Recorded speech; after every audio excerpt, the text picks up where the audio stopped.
வணக்கம் மக்களே.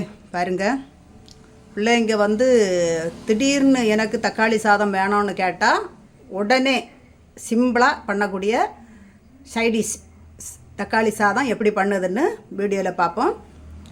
அதுக்கு கடாய் அடுப்பில் வச்சுருக்கோம். கொஞ்சோண்டு எண்ணெய் சேர்க்குறோம். நிறைய எல்லாம் எண்ணெய் சேர்க்கக்கூடாது, கொஞ்சம் தான் சேர்க்கணும். கொஞ்சோண்டு கடுகு சேர்க்குறோம். நம்ம வீட்டில் வடித்து வச்சுருக்க சோறு எண்ணெய் ஊற்றி கடுகு போட்டு, இங்கே பாருங்கள், கொஞ்சோண்டு உளுந்தம்பருப்பு, ஒரு அரி பூண்டு, கொஞ்சோண்டு பருப்பு, ஒரு காஞ்ச மிளகாய், இது கூட சேர்த்து பொரிய விடணும்.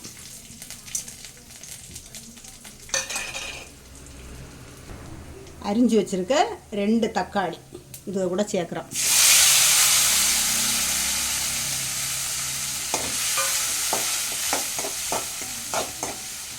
நல்லா குழைய வேகணும் பார்த்துடுங்க. அதுக்கு குழஞ்சி வெந்ததுக்கு பிறகு சேர்க்கக்கூடியது கொஞ்சோண்டு சாம்பார் பொடி, கொஞ்சோண்டு மல்லிப்பொடி, கொஞ்சோண்டு மஞ்சள் தூள், கொஞ்சோண்டு மிளகுத்தூள், இதுவெல்லாம் அதை கூட விட்டு கிண்டி விடணும். தக்காளி சனம் வேகிறதுக்கு கொஞ்சோண்டு பொடி உப்பு சேர்த்து கிண்டி விடணும். இது அவசரத்துக்காக பண்ணக்கூடிய தக்காளி சாதம்.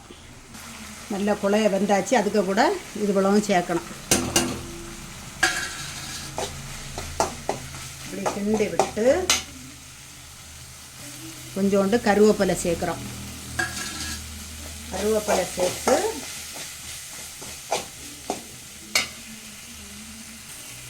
கொஞ்சோண்டு காயப்பொடி, கொஞ்சோண்டு பாருங்கள். அதுக்கு கூட இது 2 பேருக்கு சாப்பிடுறது கணக்காட்டு எடுத்து வச்சுருக்கோம். பார்த்துங்க, வடித்து வச்ச சோறு.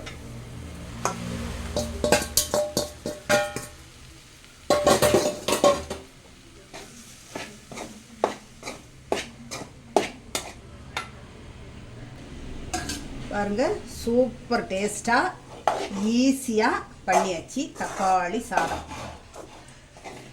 சுவை அட்டகாசமாக இருக்குது. பார்த்துடுங்க. இதை இனி பாத்திரத்தில் மாற்றி சாப்பிட வேண்டியதுதான்.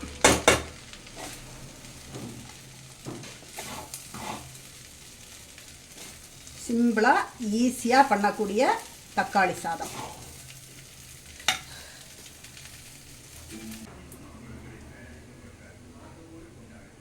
பாருங்க, சாப்பிடுறது அப்படி அவ்வளோ சுவையாக இருக்குது.